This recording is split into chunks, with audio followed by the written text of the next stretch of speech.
বিসমিল্লাহির রহমানির রহিম। আসসালামু আলাইকুম। কি অবস্থা সকলের? আশা করি আলহামদুলিল্লাহ আপনারা অনেক ভালো আছেন। আমি আলহামদুলিল্লাহ অনেক ভালো আছি। সো দেখেন, আমরা অনেক সময় পরীক্ষা দিয়ে আসার পর বোর্ড পরীক্ষা বলি, আরে ঢাকা বোর্ডের প্রশ্ন কেন সহজ, যশোর বোর্ডের প্রশ্ন কেন কঠিন হয়, সিলেট বোর্ডের প্রশ্ন কেন কঠিন হয়, এরকম কিন্তু মনে প্রশ্ন আসে। সো ভাই, প্রশ্ন আসলে করে কারা, তাই না? এরকম মনে একটা প্রশ্ন আসে। অনেক সময় আমরা নিজেরাও দিয়েছি, কিন্তু আলহামদুলিল্লাহ আমাদের প্রশ্ন প্রত্যেক বছরই সহজ আসে।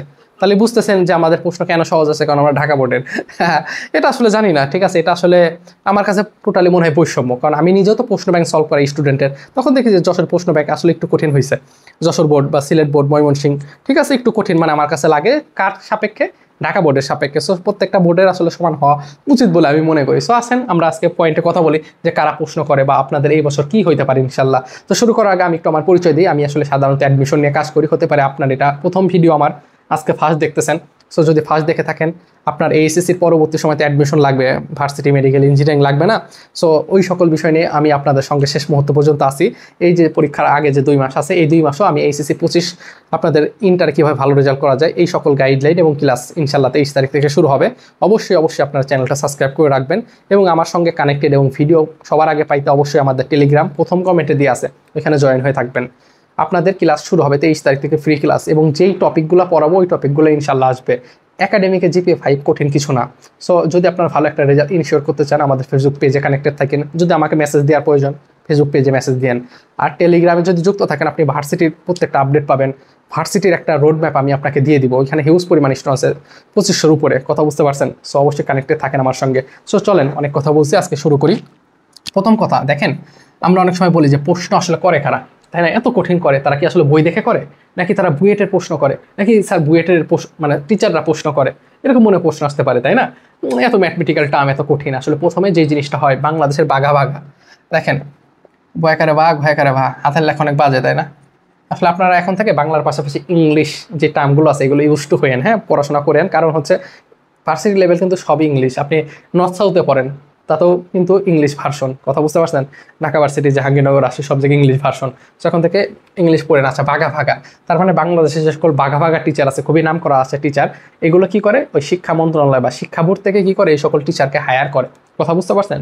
হায়ার করে কি করে, যে হ্যাঁ, আমার ফিজিক্স এইচএসসি 25-এর ফিজিক্স প্রশ্ন লাগবে, এইগুলো অধ্যায় আছে, আপনারা আমাকে দেন। তাহলে কি একটা দুইটা টিচার দেন না, হিউজ পরিমাণের টিচার কি করে, তাদেরকে প্রশ্ন দেয়। তাহলে প্রথমে কি করে, শিক্ষা মন্ত্রণালয় বা শিক্ষা অধিদপ্তর থেকে কি করে, এই সকল টিচারকে হায়ার করে যে আমার এই অধ্যায়গুলো থেকে আপনি এত সেট প্রশ্ন করে দেন। তো এত সেট প্রশ্ন করে কাকে দিল? শিক্ষা মন্ত্রণালয়ে দিল। কথা বুঝতে পারছেন? 1 নম্বর ধাপ। 2 নম্বর ধাপ হচ্ছে, যা ধাপ দেওয়ার দরকার ছিল, মানে বাঘা বাঘা টিচার নিচ্ছে। 2 নম্বর ধাপ হচ্ছে এই প্রশ্নগুলোকে মডারেট করে। খুব বোঝার চেষ্টা করবেন। এই প্রশ্নকে কি করে, এই প্রশ্নকে মডারেট করে। মডারেট মানে সুন্দর করে সাজায়, এটাই হচ্ছে বড় কথা। এখন ওই যে অনেকে আমরা বলে যে এই টিচারগুলো গেছিল প্রশ্ন করছে, তাহলে তো আপনি জেনেই গেল, বা ওই টিচার তো এসে বলেই দিল স্টুডেন্টদের আমি এই টাইপের প্রশ্ন করছি। কথা বুঝতে পারছেন? এই জিনিসটা কিন্তু হয় না। তার মানে প্রত্যেকটা কিন্তু বোর্ড আলাদা থাকে। আপনি যদি ময়মনসিংহ বোর্ডে থাকেন, তাহলে ওইটা একটা বোর্ড, চট্টগ্রাম বোর্ডে থাকলে ওইটা একটা বোর্ড। তার মানে প্রত্যেকটা বোর্ডে কিন্তু আলাদা আলাদা টিচার থাকে। এবার বুঝতে পারছেন? একটা প্যানেল তৈরি হয়। সো প্রথমে বাঘা বাঘা টিচার থেকে ওই প্রশ্নগুলো কালেক্ট করে মডারেটর থাকে, যেটা ওদের অধিদপ্তর থাকে, এবং তারা হিউজ পরিমাণ জ্ঞানের অধিকারী। আমি আবার বলতেছি, চ্যানেলে নতুন হলে একটু সাবস্ক্রাইব করে রাখেন এবং ভিডিও ভালো লাগলে লাইক দিন। লাইক দিলে আপনার ফ্রেন্ডরাও দেখতে পারবে ইনশাল্লাহ। দেখেন, একটা কথা মনে রাখবেন, আপনার ফ্রেন্ড জিপিএ 5 পাক, আপনি পান, এটা আসলে কোনো কম্পিটিশন না। কিন্তু কম্পিটিশনটা কোথায়? ভার্সিটির নির্দিষ্ট সংখ্যক সিট থাকে। সো আপনি আপনার ফ্রেন্ড জিপিএ 5 পাক, সমস্যা নেই, খেলা হবে কোথায়? ওই 4 মাস। সো কানেক্টেড থাকেন ইনশাল্লাহ আমার সঙ্গে, আমি আসি আপনাদের সঙ্গে। ভালো একটা রেজাল্ট করা অবশ্যই জরুরি। অ্যাডমিশনে আপনার যখন জিপিএ 5 থাকবে, দেখবেন আপনার অ্যাডমিশনে পড়াশোনার গতি আরও বেড়ে যাবে। আর যখন রেজাল্টটা খারাপ হবে, তখন দেখবেন যে মন আসলে ভালো থাকবে না। কথা বুঝতে পারছেন? আচ্ছা, যেটা বলতেছিলাম যে বাঘা বাঘা টিচার তাহলে মডারেটকে দিবে, মডারেটর কি করবে, সুন্দর করে প্রশ্ন সাজাবে। এবার বুঝতে পারছেন? এখানে হিউজ পরিমাণ আসে, কিন্তু এই যে যারা প্রশ্নটা সুন্দর করে আসলে গঠন করে, কথা বুঝতে পারছেন, এরা কিন্তু অনেক অভিজ্ঞ, তারা কিন্তু সিলেবাস সম্পর্কে একটা প্রপার ধারণা রাখে। কথা বুঝতেছেন আমার? তো এটা যখন হয়ে গেল, বাস, এর মধ্যে কি করে, সাথে সাথে প্রিন্ট আউট করে দেয়।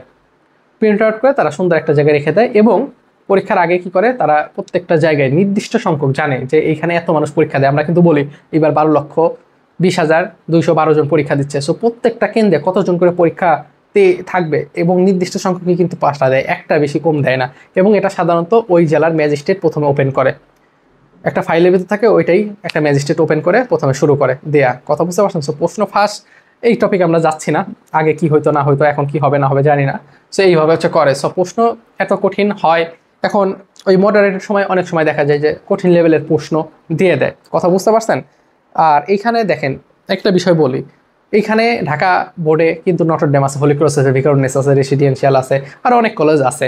সো এরা কিন্তু এদের কথা চিন্তা করে না, এরা চিন্তা করে ওভারঅল বাংলাদেশে যে কলেজগুলো আছে এই কলেজে কিন্তু প্রত্যেকটা স্টুডেন্ট কিন্তু এনডিসির মতো না, হোলি ক্রসের মতো না, ভিএনসির মতো না। এই জিনিসটা আপনি জানেন?